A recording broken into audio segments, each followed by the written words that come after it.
Ons is vanoggend by ons derde gelykenis en ons gaan weer terug na Matteus 13 toe, Matteus 13 vers 24 tot 30 en dan spring ons na vers 36 tot 43. Matteus 13 vers 24 tot 30 en dan ook vers 36 tot 43. As jy vanoggend nie 'n Bybel het nie, sal die teksgedeelte spesiaal ook vir jou op die bord wees.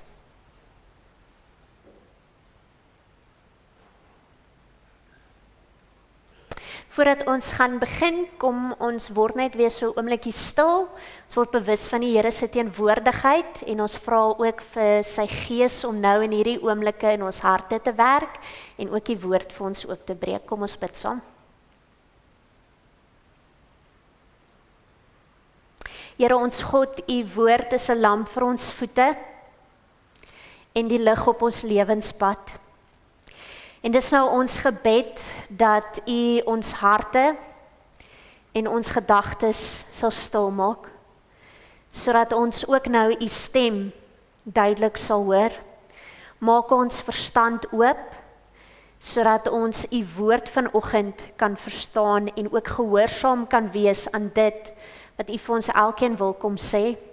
Mag u woord vanoggend soos goeie saad in ons harte val, wat wortel skiet en vrug dra tot eer van u naam. Amen. Matteus 13 vanaf vers 24.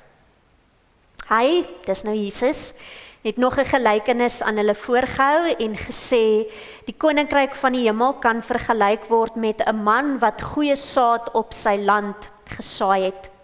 Een nag toe die mense slaap, het sy vyand gekom en onkruid tussen die koring gesaai en verdwyn. Toe die groen koring opskiet en die aar begin kom, het die onkruid ook sigbaar geword. Die slawe van die boer kom toe en sê vir hom, meneer, het u nie goeie saad op die land gesaai nie, waar kom hierdie onkruid vandaan? Vers 28, hy antwoord hulle, dis die vyand se werk, en die slawe sê toe vir hom, wil u hê, ons moet dit gaan uittrek? Nee, sê hy, as julle die onkruid nou bymekaar maak, sal julle die koring ook saam met dit uittrek. Laat albei saam groei tot met die oes. In die oestyd sal ek vir die wat oes sê, maak eers die onkruid bymekaar en bind dit in bondels om dit te verbrand, maar bring die koring na my skuur toe. En dan spring ons na vers 36. Daarna het Jesus van die mense af weggegaan huis toe. Sy disippels kom toe en vra, verduidelik tog vir ons hierdie gelykenis van die onkruid in die land. Jesus antwoord, hy wat die goeie saad saai, is die seun van die mens. Die saailand is die wêreld. Die goeie saad is die mense van die koninkryk. Onkruid is die aanhangers van die bose. Die vyand wat die onkruid saai, is die duiwel. Die oes is die volëinding van die wêreld. En die wat oes, is die engele. Vers 40. Soos die onkruid bymekaar gemaak en met vuur verbrand word, so sal dit by die volëinding van die wêreld wees. Die seun van die mens sal sy engele stuur en hulle sal uit sy koninkryk verwyder almal wat ander mense in sonde laat val en almal wat die wet van God oortree, en sal hulle in brandende oond gooi. Daar sal hulle huil en op hulle tande kners. Dan sal die gelowiges in die koninkryk van hulle Vader skitter soos die son. Wie ore het, moet luister. En dis die woorde van Matteus 13. Ek lees in die week 'n baie kort storieetjie van 'n redelike ouerige man wat amper 'n kluisenaar bestaan geleef het in 'n baie klein dorpie. En eens op 'n tyd het hy al die byeenkomste bygewoon. Hy het elke Sondag getrou kerk toe gegaan. En toe skielik op 'n dag, toe stop dit. Hy woon nie meer enige byeenkomste van die dorp by nie. Hy gaan ook nie meer kerk toe nie. En terselfdertyd het sy gedrag al meer eienaardig begin raak. Sondag, wanneer die dorpsmense met hulle kerkklere kerk toe gestap het, het hulle gesien hoe hierdie ou man met 'n sak op sy rug die woud en die bosse instap. En so het dit elke Sondag, week na week gebeur. En soms het hy ook 'n kat onder sy arms gehad. En dan Sondagmiddag het hy teruggekeer sonder die kat. En sy gedrag was vir die dorpsmense verskriklik vreemd gewees. En hulle het al meer en meer begin praat oor hierdie man en sy eienaardige optrede. En toe die gevolgtrekking wat die dorpsmense maak. Hierdie ou oom, hy is besig met heksery. En 'n afvaardiging is na die dominee gestuur om die dominee te gaan spreek. En tydens die ontmoeting met die dominee besluit hulle om hierdie ou oom onder sensuur te plaas. En hulle skryf vir hom 'n briefie om vir hom te sê die gemeente eis 'n verskoning en 'n verduideliking. Maar die ou man het hom nie veel aan hierdie brief gesteer nie en hy het net voortgegaan met sy eienaardige optrede. Elke Sondag in kerktyd, dan stap hy die woud in en hy kom die middag weer terug met 'n kat of sonder 'n kat. En toe kom die dag wat hierdie oom oorlede is.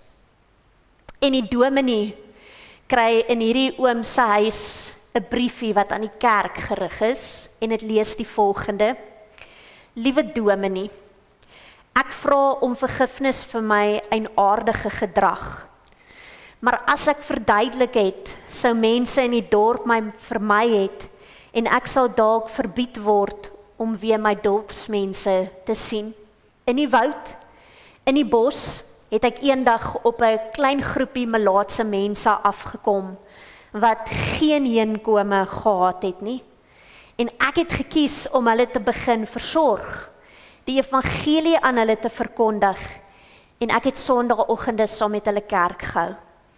Ek het ook my kat saam geneem, want hierdie mense het so die behoefte gehad om aan iemand te vat, aan iets te streel wat nie sou gril vir hulle melaatsheid nie. En uit vrees dat ek julle kon aansteek, het ek julle al meer in die dorp vermy. En ek vra om verskoning, maar ek vra ook dat jy nou sal uitreik na die melaatses en asseblief ook my kat sal versorg. Vooroordeel. Daaraan lei ons almal. Die neiging om te wil oordeel, nog voordat ons geluister het. Die neiging om 'n gevolgtrekking te maak, nog voordat ons verstaan. En dis eintlik so diep deel van ons menswees. Daar's eintlik hierdie ingebore drang in ons om volgens ons siening van sake sommer se muur te wil besluit wie reg is, wie verkeerd is. Ons wil 'n skeiding maak tussen die skape en die bokke, die wat goed is, die wat kwaad is, die heiliges en die onheiliges. En dan natuurlik wil ons aan die veilige en die voordelige kant van die oordeelslyn staan. Wie van ons doen dit nie? Die godsdienstiges in Jesus se tyd, veral die fariseërs, hulle is eintlik 'n baie goeie voorbeeld hiervan. Hulle het volgens streng reëls geleef, hulle het 'n klassysteem gehad en hulle kon haarfyn onderskei tussen die mense wat gelowig is en die mense wat goddeloos is. En in baie van hulle geskrifte was daar baie duidelike aanwysings van wie die mense sou wees wat die paal sal haal as die beloofde Messias sou kom en wie nie. En toe kom die beloofde Messias. Maar hy het hulle eie reëls geheel en al deurbreek. Hy het buite hulle perke opgetree, hy het oor hulle grenslyne getrap. Hy gaan so waar in die huis in van tollenaars, die gehate volksverraaiers. Hy eet saam met sondaars, hy vat aan melaatses, hy vat aan siekes, hy genees blindes. Selfs 'n vrou wat oorspel gepleeg het, is veilig in sy teenwoordigheid. En dan kom Jesus hier in Matteus 13 en hy vertel nou hierdie gelykenis van die koring en die onkruid in die saailand, juis met hierdie oog op ons neiging om te oordeel. En hy begin in die eerste plek om te sê dat daar 'n boer is wat saad op 'n land gesaai het. En dan sê hy, hierdie boer is hy self, hy is die een wat saai. En die saailand is die wêreld. En die goeie saad, die koring in hierdie saailand, is die gelowiges van die koninkryk. Diegene wat die skat van die koninkryk ontdek het en daarin groei en daarvolgens leef. Ons het met die heel eerste gelykenis gehoor dat die koninkryk van God het in Jesus gekom, in ons wêreld gekom. En nou in die taal van hierdie gelykenis kan God se koninkryk hier vergelyk word met 'n saailand. En Jesus saai die goeie saad in hierdie wêreld, op hierdie saailand. En hy werk in hierdie saailand. Jesus kom vestig God se koninkryk in ons wêreld. En ons wat deel word van hierdie koninkryk, ons betree nie 'n wagkamp of 'n ruskamp nie. Die koninkryk, sê Jesus in die eerste plek, is 'n plek waar daar gewerk word. En die Here van hierdie koninkryk is die een wat ook self aan die werk is. Ek dink aan Jesus se belofte net voor sy hemelvaart, toe hy die disippels uitgestuur het en hy beloof het, hy sal by hulle wees tot die volëinding van die wêreld. En nou die taal van hierdie gelykenis, dat hy is by ons, tot en met die oestyd. Maar hy stuur ons om te groei, om sterk koring te word, om goeie koring te word, om te floreer in hierdie saailand. En ek dink vir vanoggend is dit ons heel eerste belangrike puntjie. Die Here se koninkryk is alles behalwe 'n rustige plekkie. Die koninkryk is ook nie net een of ander bestemming nie. Die koninkryk is nie soos 'n lughawe waar jy jou kaartjie en jou paspoort wys en dan lekker gemaklik sit en wag vir die vliegtuig om jou uit hierdie wêreld te neem nie. Die koninkryk wat in Jesus gekom het, het gekom tot by ons. En is nie 'n plek waar ek en jy met ons voete omhoog kan sit en kan wag vir die oestyd om aan te breek nie. In hierdie koninkryk, in hierdie saailand word daar gewerk. Dis 'n saailand wat al meer voorberei word. Al meer is daar goeie saad wat gesaai word. Daar moet gegroei word. Daar's 'n oes wat versorg moet word. En eers heel wat later breek die oestyd aan. Maar feit is, in hierdie koninkryk van God word daar gewerk. En Jesus is met ander woorde nie weg hemel toe. En nou sit ons, die kerk, hier op ons eie in die wêreld nie. Jesus sit nie aan die regterhand van die Vader en nou hoop hy maar net vir die beste nie. Jesus sê, sy koninkryk het gekom en hy is in hierdie wêreld aan die werk, want dit is sy saailand.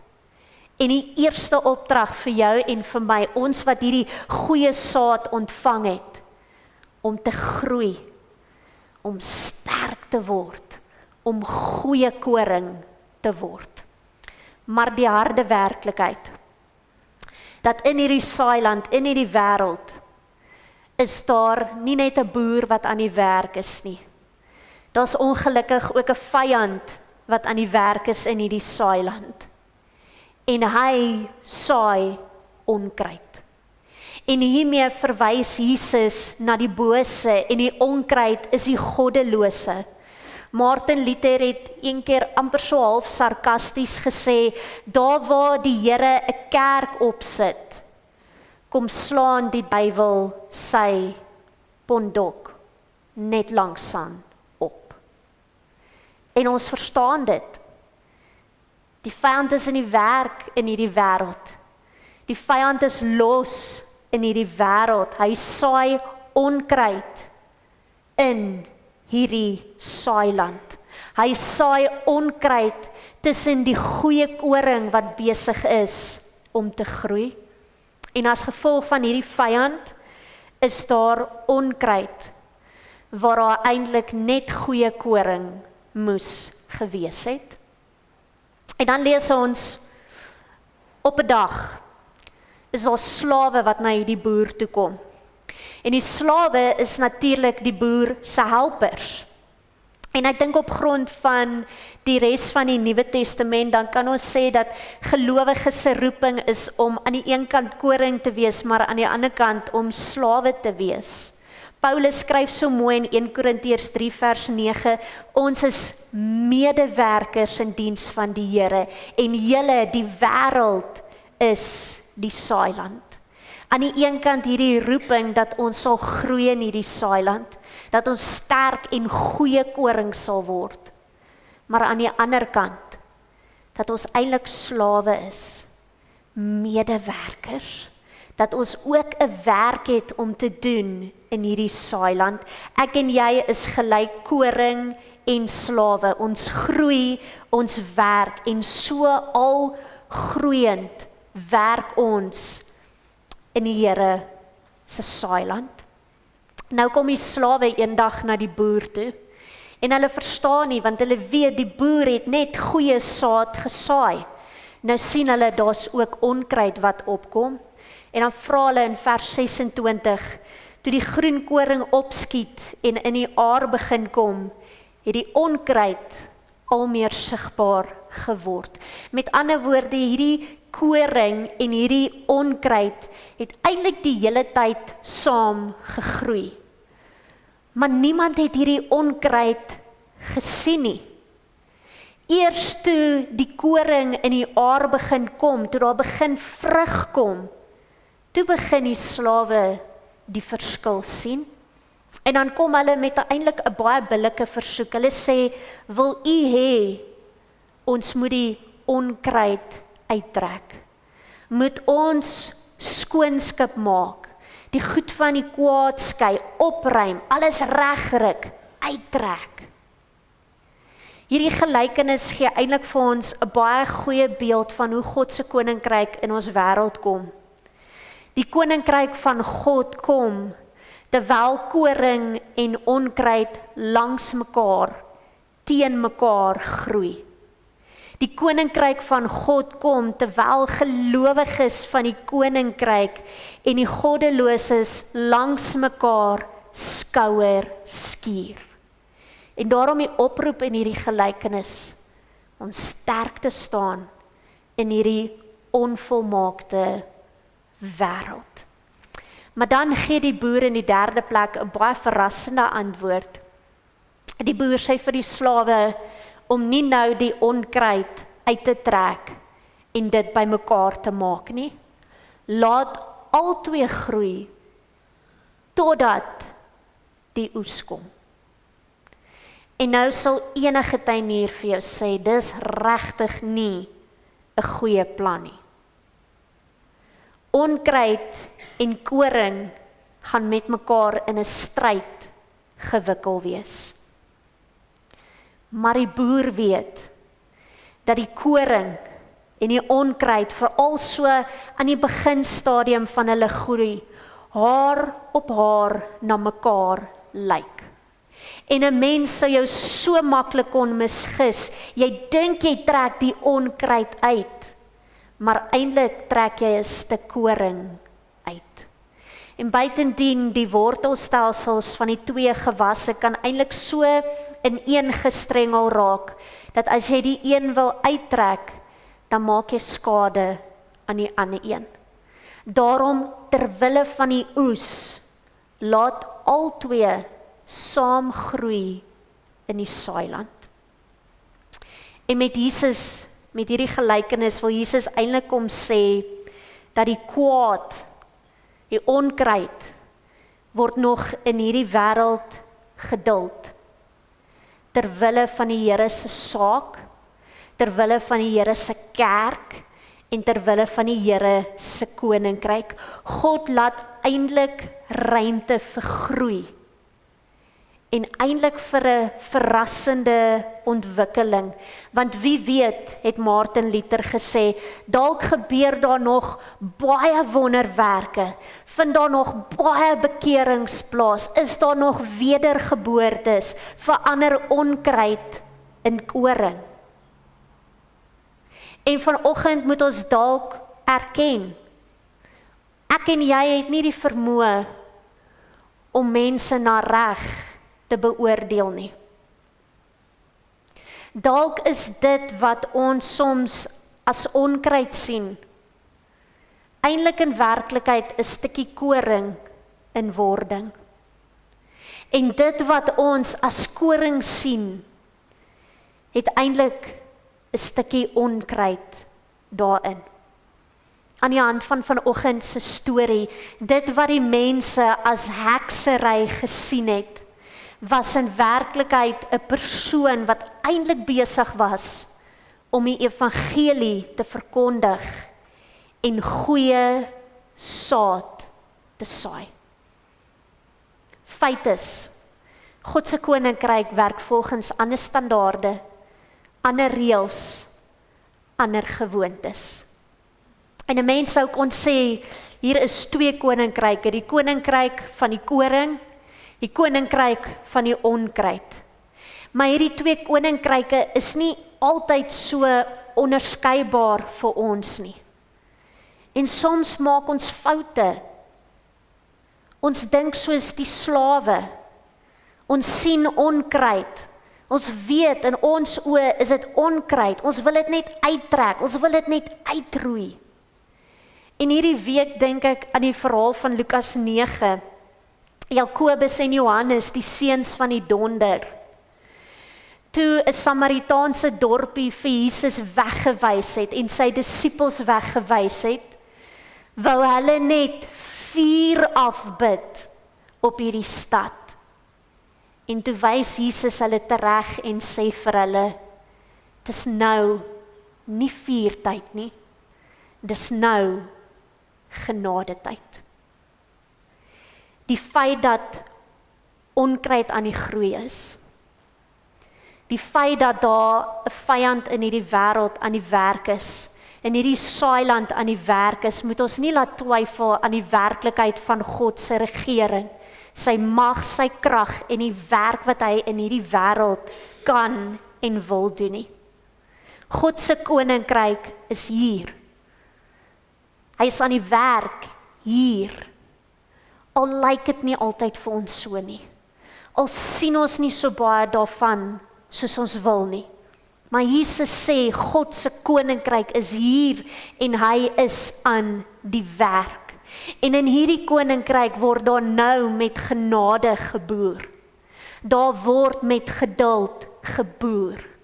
En hiervan getuig elke woord van hierdie gelykenis. Dit vertel eintlik hierdie verhaal van 'n God wat sy arms van liefde en geduld en verdraagsaamheid so om ons aardbol geslaan het.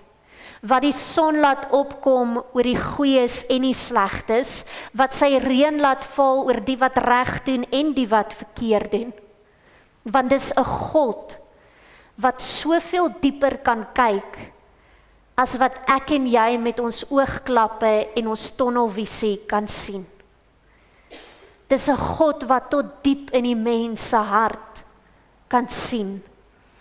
Dis 'n God wat ruimte wil maak, sodat 'n Saulus 'n Paulus kan word, sodat die seuns van die donder apostels van liefde en genade kon word, sodat die een misdadiger wat aan die kruis gehang het, 'n paradysganger kon word, sodat ek en jy, wat eintlik ook eens onkruid was, koring kon word, kan groei, voorberei kon word vir 'n skuur en nie vir die vuur nie. In God se koninkryk word daar nou geboer met genade, met geduld. En die oproep vir jou en vir my, God sien baie dieper, baie meer as wat ek en jy kan raak sien. En dan in die 4de plek, 'n mens kan natuurlik hierdie geduld, hierdie genade, hierdie verdraagsaamheid van God misverstaan en dit veral misbruik. Ons sou kon reken as God dan alles verdra, dan is dit eintlik vir ons baie gerieflik. Nou kan ons mos God se water oor God se akker laat vloei. Nou kan ons maar ons oë toemaak vir alles wat verkeerd is en ons hoef nie te werk aan die donker dinge in ons lewens nie. En 'n mens het eintlik nie veel aanmoediging nodig nie. Ons hou daarvan om die onkruid in ons lewens te vertroetel. Maar die gelykenis van Matteus 13 is op geen manier 'n oproep tot laksheid in soverre dit oor die sonde gaan nie. Maar hierdie gelykenis is 'n aanmoediging vir jou en vir my, om al meer 'n hart te hê soos God. Om al meer 'n hart te hê vir hierdie wêreld, vir die mense in hierdie wêreld, om nie die heeltyd net mense te wil regryk nie, om nie die heeltyd net vuur te wil afbid nie, maar om eerder te bid vir genade, om met God se hart na ander te kyk. Hierdie gelykenis wil ons aanmoedig om die skoffel van vooroordeel te laat staan. Dit waarmee ons ander so ywerig wil uitskoffel uit die saailand. Dis eerder 'n oproep om die oordeel net een kant toe te skuif. 'n saaisak op te tel, agter Jesus aan te loop en elke dag goeie saad te saai.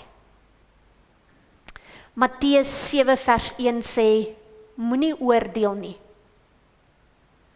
sodat daar nie oor jou geoordeel word nie. En vanoggend moet ek en jy ook bely, ons is nie die sterkste en die volmaakste koring in God se saailand nie. As ons na ons eie lewe kyk, na ons eie harte, dan sit daar eintlik ook nog 'n bietjie onkruid hier in ons binneste. En as jy wil oordeel, as jy moet oordeel, begin by jouself en by jou eie lewe. Daar was 'n oom gewees wat vir 'n dominee gesê het, hy bid elke dag so, dat God met sy vuur sal kom. En almal sal regryk wat op die verkeerde pad is. En toe sê die dominee vir oom, stadig my broer, jy bid dat God moet kom om te straf, maar wat as hy by jou en by my begin? As jy wil oordeel, begin by jouself en by jou eie lewe. Vertrou dat God in hierdie wêreld aan die werk is.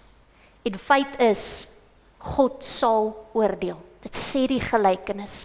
God sal oordeel. Baie interessant. Dis nie die slawe wat die onkruid uittrek nie. Dit was vir my baie interessant gewees in hierdie week. Dis nie die helpers wat die onkruid met die oestyd uittrek nie. Dis God en die engele wat dit doen.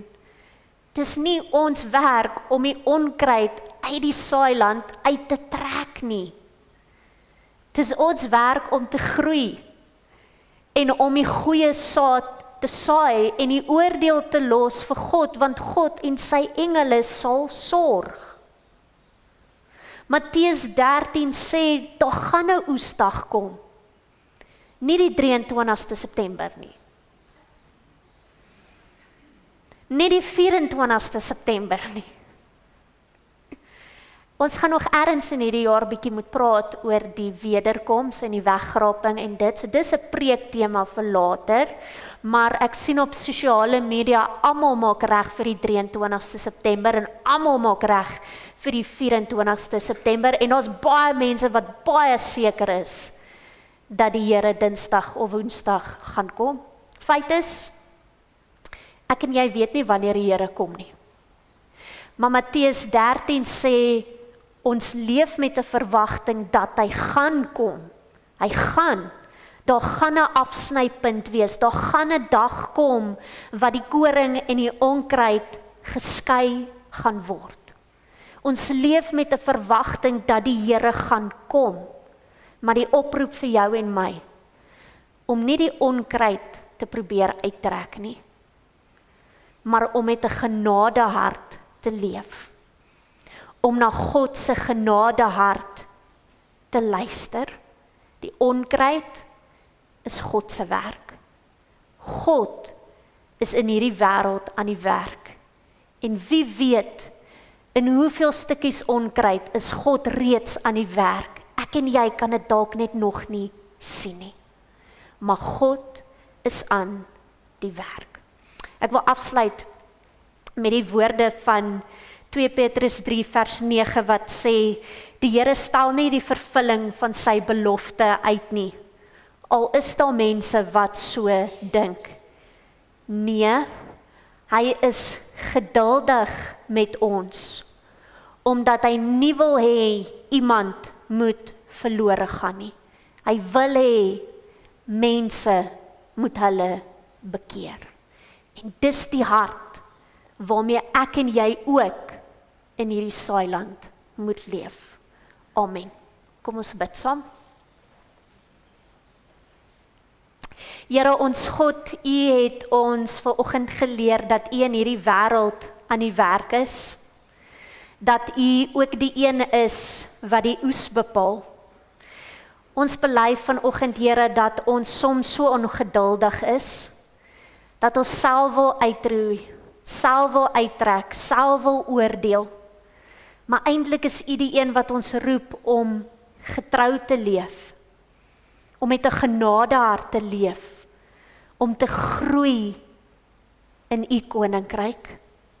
Here, gee dat ons goeie koring sal wees in hierdie wêreld, dat ons sterk en vas sal staan in ons geloof, dat ons draers van U lig sal wees, dat ons getuies sal wees van U liefde, en dat ons goeie saad sal saai van U koninkryk.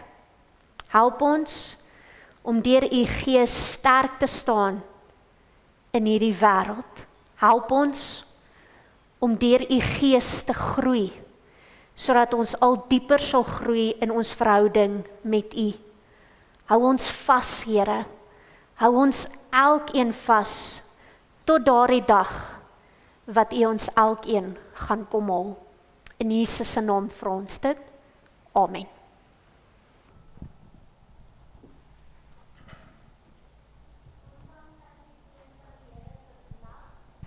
En vir die week wat voorlê en die seën kom vanoggend uit die woorde van Psalm 121 vers 5 tot 8.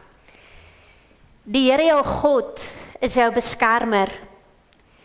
Die Here is jou skaduwee aan jou regterhand. Bedag sal die son jou nie skaad nie, snag ook nie die maan nie. Die Here sal jou beskerm teen elke onheil. Hy sal jou lewe beskerm. Die Here sal jou uitgaan en jou terugkeer beskerm van nou af en vir altyd. Amen.